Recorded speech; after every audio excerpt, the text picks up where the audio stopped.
Hello everyone and welcome to the Open Series Spotlight Deck Tech. Normally speaking, this would be a deck tech performed at an Open Series for someone else's deck that I would battle in this daily event on Magic Online, but last weekend there wasn't an Open, so I'm doing the deck tech, and I'm going to be playing Affinity in this daily event in preparation for the SCG Invitational this weekend, which is half modern, half standard.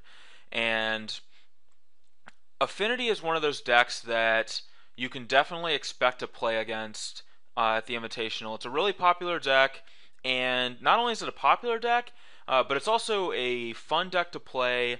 There's a lot of skillful decisions in playing the deck, and the deck also actually has a lot of game to it as well. It continually puts up great results, no matter how much hate people have for it, how prepared people are for it.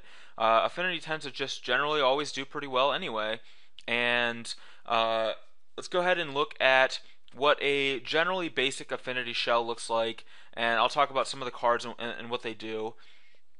And the one thing I want to say is that the list I'm playing is a list from a Magic Online user named Slithice. I don't think I'm saying that right. Slithice maybe, but basically I've seen him in a couple of daily events, and he constantly puts up generally like a 3-1 style record with this deck, and it's basically the same list over and over again. So I figured this was a really good base point to use to play in this daily event. So really, the core of the deck is putting as many artifacts into play as we can, and then using those artifacts to basically have some of our big Haymaker cards win the game for us. So the Haymaker cards are Arcbound Ravager, and the way Arcbound Ravager works is you can sacrifice an artifact to put a +1/+1 counter on it.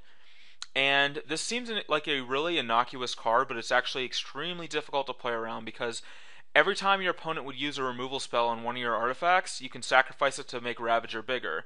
But then it also has the modular keyword, so when it dies, you get to move its +1/+1 counters over to another target artifact creature. So you can, sacrifice some artifacts to put counters on him, making the Ravager a big creature, and then if they want to kill your Ravager, you just get to move those counters over to another creature as well. So Arcbound Ravager makes it really, really hard for your opponent to be effective against you with just a lot of removal spells. And another sweet thing too is like a lot of the commonly played removal spells are things like Abrupt Decay.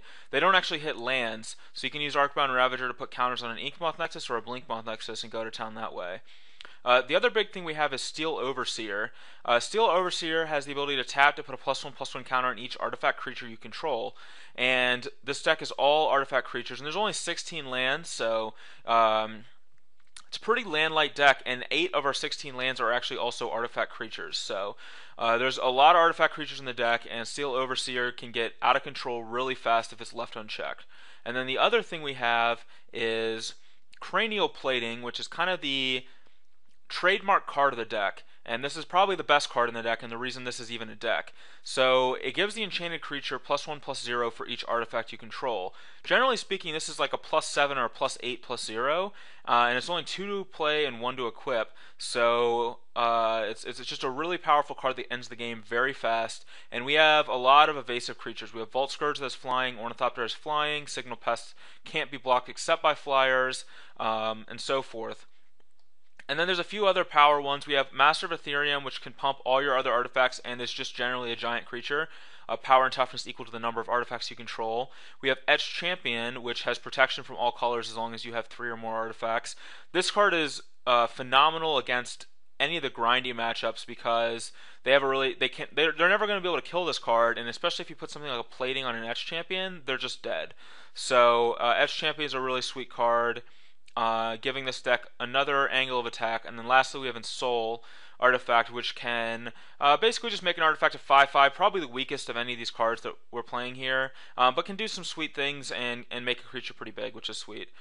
Past that point we have the Supporting Cast, which is our mana base here. Darksteel Citadel is just an artifact land. Blinkmoth, Inkmoth, which we talked about those. Inkmoth Nexus is extremely important to the deck because it gives this deck an alternate way to win, which is really important against decks that can gain infinite life or gain a lot of life, where you can just be like, alright, I'm just going to poison you out. It's also, sometimes you can one-shot people with Inkmoth Nexus using Arcbound Ravager or Cranial Plating to put a lot of +1/+1 counters on it. Even you can even Ensoul Artifact in Nexus to hit him for 5, and then next turn, use a Ravager or something else to finish the job. So Inkmoth is great because it gives the deck another angle, and then Blinkmoth is awesome just as a flying evasive threat. That is a land. It dodges things like, Anger the God, Supreme Verdict, etc. Beyond the supporting cast, we have one Welding Jar, which can protect some of our artifacts. I'm not a huge Welding Jar fan, but it is in the deck. I didn't change the deck at all. We have 4 Mox Opals that will generate some mana for us, along with Springleaf Drum, which also does the same thing. These 8 cards are why we can get away with playing only 16 lands, because this deck operates on 1 land very well, especially because we have 6 creatures that cost 0. Now, you would think naturally that there'd be 4 Memnite, 4 Ornithopter, but actually Memnite is just not that good in this deck. It's good as a cheap artifact to turn on this Metalcraft for Mox Opal and Springleaf Drum and let you get out of the gates really fast with the deck, but all things told, it's actually really, really weak creature because it gets blocked by everything. That's why there's only 2 of them, and sometimes you even side these 2 out.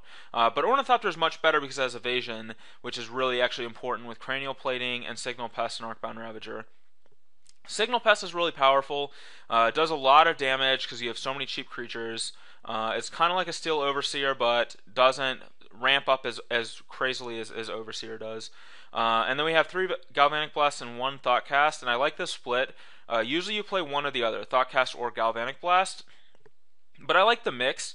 And I also like leaning more on Galvanic Blast because Thoughtcast is really good in a grindy format. I don't think that's the kind of format we're playing right now. Galvanic Blast can end the game in a hurry and also provides a nice removal spell sometimes to get us out of situations we otherwise would have no outs to. That's the main deck. Let's look at the sideboard real fast. We have some Thoughtseizes and Spell Pierces for matchups where we need these cards.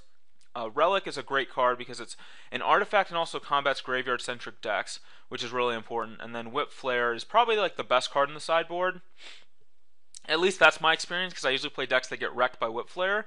But it does 2 damage to each non-artifact creature, so it's a one-sided Pyroclasm, which is extremely awesome against any decks playing like Birds of Paradise and Noble Hierarch, or a variety of other decks as well. 2 Grudges and a Wear Tear as some affinity hate for the mirror match and some other matchups.